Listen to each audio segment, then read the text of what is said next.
So, good afternoon, and thank you for joining today's edition of Courtyard Conversations with UTA School of Social Work. Courtyard Conversations are casual talks with social work experts about current topics trending in the field. Joining us today is Dr. Brittanie Ash. Dr. Ash is an associate professor here at the School of Social Work. Her research interests are in the areas of LGBTQ policy, campus climate, health, educational equity, and other areas of social justice. So, welcome, Dr. Ash. Thank you. And I am an assistant professor. I'll just say that really quick. I haven't made it up that far yet. No problem. Sorry for that misintroduction. No worries. On today's show, we'll talk about one of your interests, which is LGBTQ campus climates. So first, I want to kind of talk about the new project that you have doing research on the new LGBTQ plus housing project here on campus. Yeah. So yeah, first I think I want to ground our conversation really quick and some language stuff. I think that's really important when we're thinking about how to be inclusive and how to be stay close to our commitment to social justice. So just in case there's folks listening or watching that don't know what we mean when we say LGBTQ plus, so what that stands for is lesbian, gay, bisexual, transgender, and Q can stand for queer or questioning, and the plus is kind of inclusive of other identities under that umbrella. And when we say LGBTQ plus, we're talking about gender identity and sexual orientation together, kind of under that acronym's umbrella. So just as we have this conversation, that we're all on the same page about what that means. My first year at UTA was this past academic year, and just kind of as getting to know folks on campus, I met Jessica Sanchez, who is now the director of student advocacy services at UTA, and she's actually also an adjunct professor in the School of Social Work. So that's a really cool resource that we have in our school. And in her role, she kind of spearheaded creating this residential learning communities for LGBTQ plus students. And so what that means is incoming freshmen will have half of a dorm to kind of live and learn together with one another. They'll take classes together and also live together in this half dorm. And so I kind of just thought, well, that's so cool. Like, you did all this work. Would you want to have a research project about it? And she was like, yeah, awesome. Let's do that. And so I applied for the Provost Seed Grant, which is a small $2,500 grant, so that we could, alongside the students in that, use participatory action research to kind of learn about the starting of this project and this community and what that means, not only for the students' well-being, but also for the campus climate, in general, like you said, because really what we know is that oftentimes, in general, the college experience for all students is one of immense growth. For students, all students. And yet we also know that LGBTQ students have often really bad experiences on campus, whether, that's through overt microaggressions that might happen, or just kind of the general climate on campus is really geared more towards heterosexual students and not inclusive of non-heterosexual students or non-cisgender students. And so this creating something like this that's really about empowering queer and trans students and making a really safe place for folks to exist on a college campus is really good. And hopefully it'll kind of counter some of those outcomes that happen whenever queer and trans students don't have inclusive environments, which might lead to lower mental health outcomes, just general lower well-being, even suicidality. So when we have something like an RLC just for LGBTQ plus students, we're creating a direct intervention in hopefully to those negative experiences that students may have on campus. So I'm really excited. I think, this has kind of been a weird first year for everyone, and especially starting a new job and not really being able to like be on campus and like get to know folks. So not only am I really excited, to interact with students and work closely with Jessica on the start of this RLC, but also just to really immerse myself in campus kind of for the first time. Absolutely. And so when we kind of talk about these new communities and considering the rise in anti-transgender legislation, which I think there's about 24 bills here in Texas alone, while at the same time the nation is seeing a growing number of LGBTQ plus learning communities on college campuses, as you reflect on the history of gender rights in this state and kind of nationwide, how far has the country come towards gender equality? Well, that's a really big question. And I think, of course, if we look back in time, we've come a long way. But I think obviously, given what you just said about, the multitude of anti-trans bills that we saw in the Texas legislature and are seeing right now, right? They just called a special session right now. And something that's only happened a few times in Texas history is that the Democrats have fled the state to not participate in, mostly in the name of voting rights, but also there's all these anti-trans bills that are in the special legislative session right now. So given that, we also still have a really long way to go. Um, and just like all things, we see support and lack of support for policy ebb and flow. But the important thing is to stay in it, and to stay in the fight and to be an ally, which is a continual process. And sure, it's exhausting to read about all of these bills and in the context of um, other political things that have happened over the past 5 years. Really, it can be exhausting, and so it's always really important to think about as allies that it's not as exhausting as the folks that are actually experiencing that everyday oppression.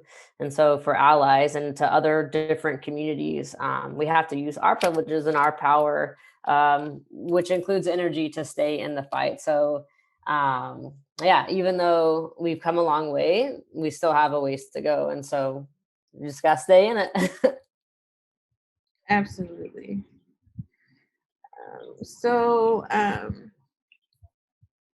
kind of specifically, I want to kind of touch on something that's kind of happened recently here in Texas with the Senate Bill 29, which would have required transgender student athletes to play on sports teams based on their assigned gender at birth. Some LGBTQ plus advocates have contended that this mandate would be harmful to transgender students' mental health. Help us understand why such mandates might be detrimental to some trans students or students who do not conform to gender norms. Yeah. So, bills like this that haven't been unique to Texas, right? Like we've seen this all over the country. They expose a tension between a possible loss of opportunity for cisgender women, which again, cisgender means that you identify your gender with the sex you were assigned at birth. So when I say cisgender, that's what I mean. So it's a tension between this possible like loss of opportunity for cis women participating in sports against like the real risks that young trans and gender diverse people face in real life. So we know that young trans and gender diverse folks are more likely to experience like bullying, violence, mental health issues, even suicidality. And yet, we also know that when folks experience inclusion, which is often through like inclusive policy, many of those risks that we just talked about are lessened. And so, bills like this that are cloaked in the idea of fairness for cis folks are really just piling on more exclusion to an often already excluded community. And like I said, this is like happening right now, right? Like we saw this last year. We are seeing this in the special session, and we're going to see it again, right, next year. And we're going to see it next year in Texas. We're going to see it next year all over the country. And so there's lots of really good resources to learn more about this topic.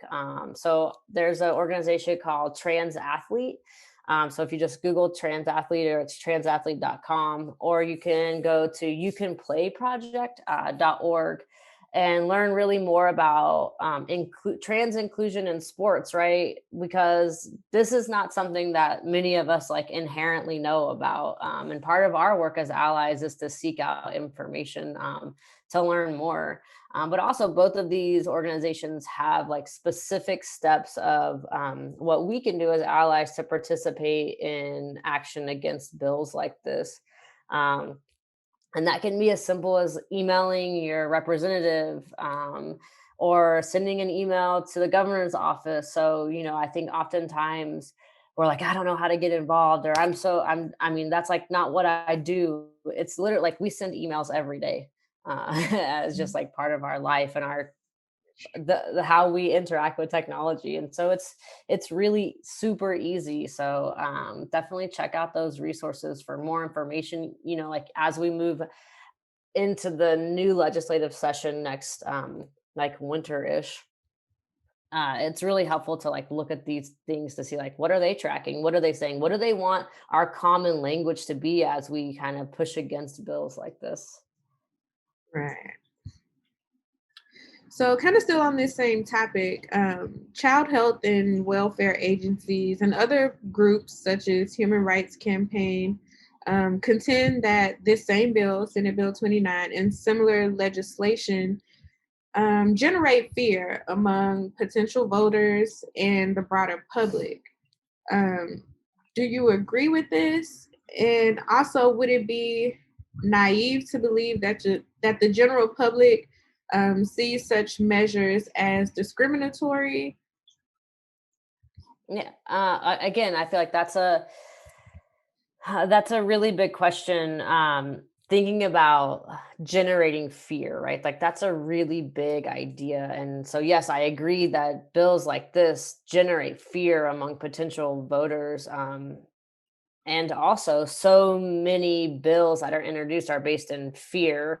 And often that fear is like very legitimate. I think invoking fear is like a organizing tactic, in how we think about um getting people to want to vote or not vote about things. Like eliciting fear is a classic organizing tactic. And it's used to promote civic engagement. And so um we as informed voters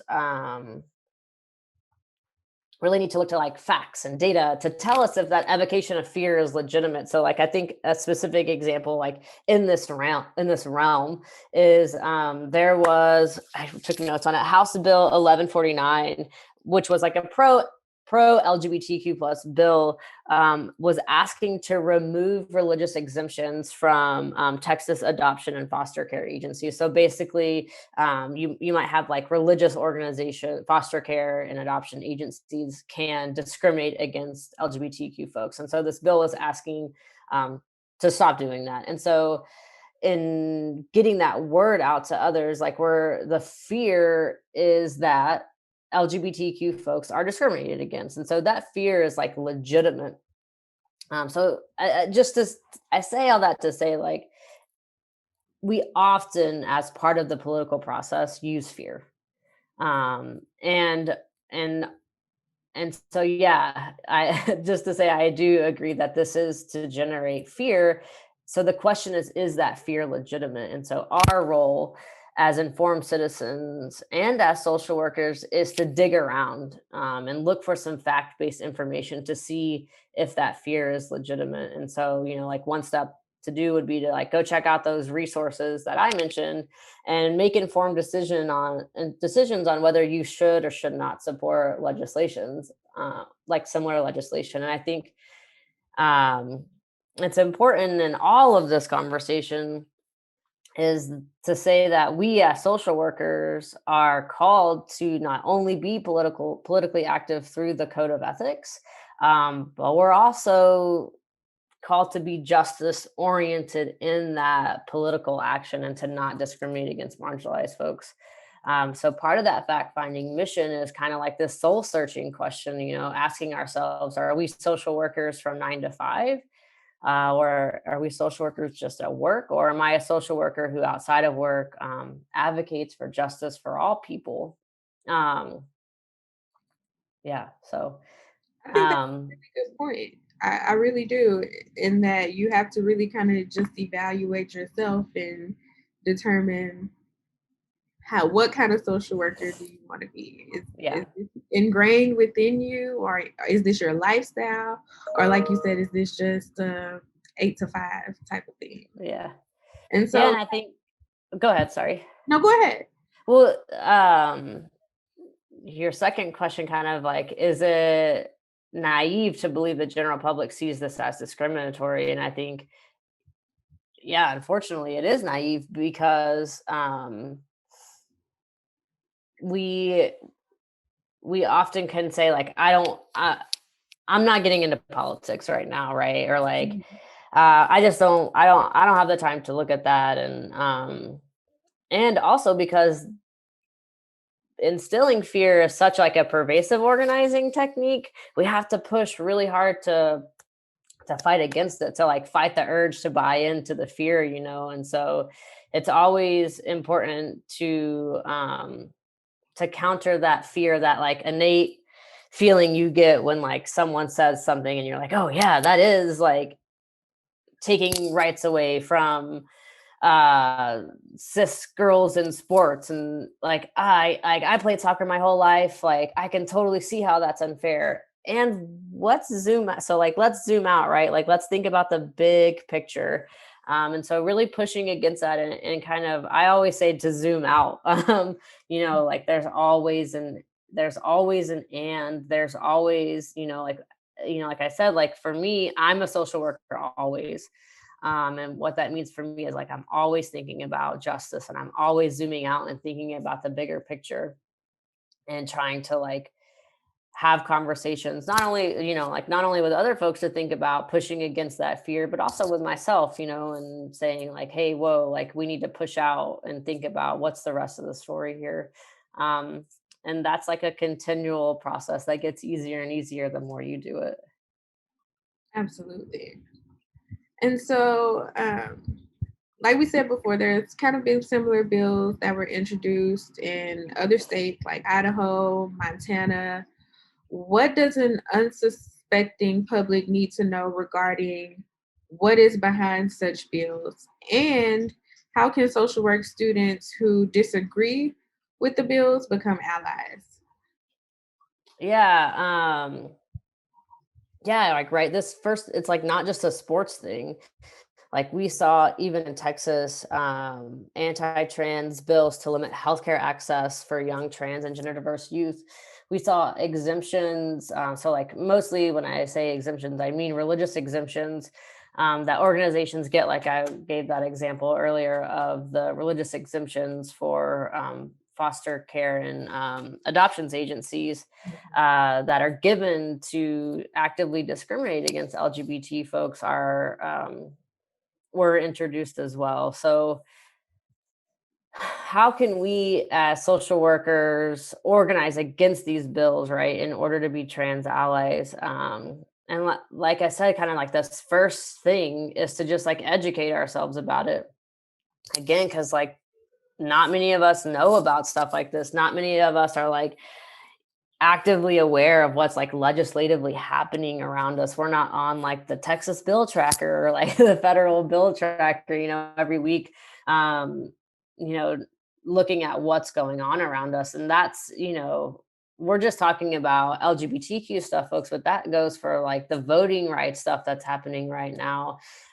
following what's happening with bills that are related to mass incarceration and such. So, like this is one little piece of like a really bigger picture.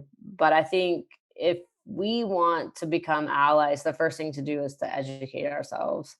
And a really good place to start in terms of social work is to look at what's the NASW saying. And then specifically in Texas, like we have a Texas chapter of the NASW, and they've done a ton of work this year organizing against the decision of the council that tried to exclude LGBTQ folks and disabled folks from their discrimination statement. So following specific social work venues to see like what's going on out there, like what impacts me, what impacts the communities I care about. And then specifically in thinking about LGBTQ specific stuff, or like whatever you want to be into, there's some sort of like identity based nonprofit that's doing this work. And so in Texas, it's called Equality Texas. And every year they have a legislative tracker. So like for 2021, they had the 2021 legislative tracker, and it said, here's like all the anti-LGBTQ bills. And also here's all the pro-LGBTQ bills. So like you can look at all those, you can follow them, and you could even, like have a strengths mindset, a growth mindset, and contact your reps and say like, hey, I saw this inclusive bill that you introduced, like thank you so much. We don't always have to be thinking about like pushing against, but also encouraging our reps to say, like thank you. So really I think step one is figure out what the heck's going on. And the next step that I think in terms of how to be an ally about bills like this is to talk. And so, talking to each other, talking to our friends, talking to our family, talking in our classes, asking questions. And if you're afraid to talk about these issues, like, let's talk about that. And like, let's practice. If you're afraid to have conversations, like part of that is having, at least I always have an environment in my classrooms that like we can have hard conversations. And the more and more you have hard conversations, the easier and easier it gets. And so really one thing that's important to me is that like we as educators need to be doing that. Like we need to be leading the charge and having hard conversations and recognizing that we have to like lead by examples. And so really it's just talking, like if you're at the dinner table and someone says something, and you've like gone to the, transathlete.com and you've kind of like wrapped your head around these anti-trans policies, and you have someone at the dinner table that's like says an opinion that's different from what you've been looking at, it's like, well, let's talk about that. Like I actually read this and I saw this, and here's how I'm thinking about it, And so a lot of our general appetite for conversations like that isn't great. But part of being an ally is engaging in those conversations. And so, yeah, I think those are two examples of like what we can do as allies. I think your last one is a really great point, because just having the conversation, like that's easy, it's free, it doesn't cost you anything. So just being able to dialogue and talk to other people and try to understand each other's viewpoints is one of the easiest ways just to kind of support each other and to get information out, to share, and to make sure that everyone's kind of on the same page. And if there aren't, then maybe just explain to them why they should maybe consider a different idea. So yeah, and how you got to what you think, right? Like the steps that you took. I also just want to say, like, I always am like plugging language. Like another way that we can be allies to all people is to just be like on the up and up on the language that we use.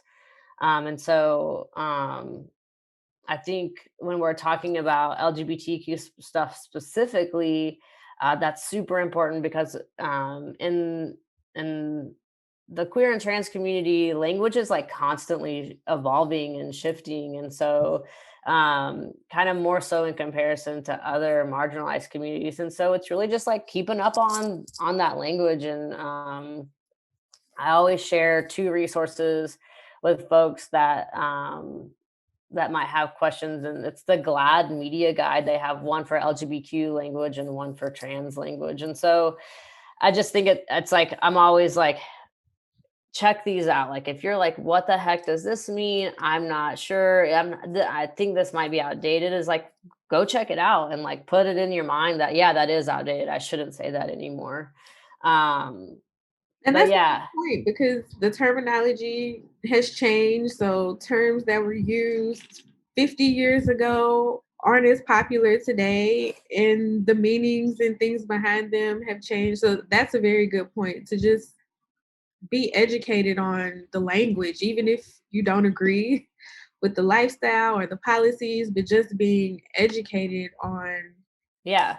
Well, and you just said something, and I'm gonna practice what I preach here, right? Like, there isn't a lifestyle. When folks say like the gay lifestyle, the trans lifestyle, that's implying that it's like a choice. And so when I think about lifestyle, I think like you might be like a vegan lifestyle. You might have like a beach lifestyle, right? Like, you're Right. like super chill and you like go surfing and stuff. Um, so yeah, like, part of us being allies, and even like, even this, right? Like, having conversations like this is allyhood. This is being a social worker, is um partaking in conversations like this. And that's a good point, because even myself, like, I feel like I'm pretty knowledgeable about the LGBTQ plus community. I have family that are identified. And so, but again, there's never Right. too late to learn, or there's never a time when you know everything. There's always Yep. something more that you can learn and take in. Right. Like, with everything, right? Like, there's no pinnacle to reach. Like, being an ally is being in a constant state of learning and listening. It's like a constant cycle: learning, listening, unlearning. Right? You go backwards a little bit. I need to unlearn some stuff. Um, and that's what, to me, that's like what being an ally is, and what being a social worker is. Absolutely. Well, I want to thank you. This was a great conversation, Dr. Ash. We're absolutely appreciative of you taking the time to come out and have this conversation with us today. Yeah, thank you so much. No problem. So, again, thanks for joining us, everyone. To see more Courtyard Conversations, be sure to hit that subscribe button, give us a like, and share this video. Also, be sure to turn on those post notifications. Be kind, stay safe, and remember, we're all in this together. And I'm Coral Simpkins Mims, Special Events Coordinator, and we'll see you next time.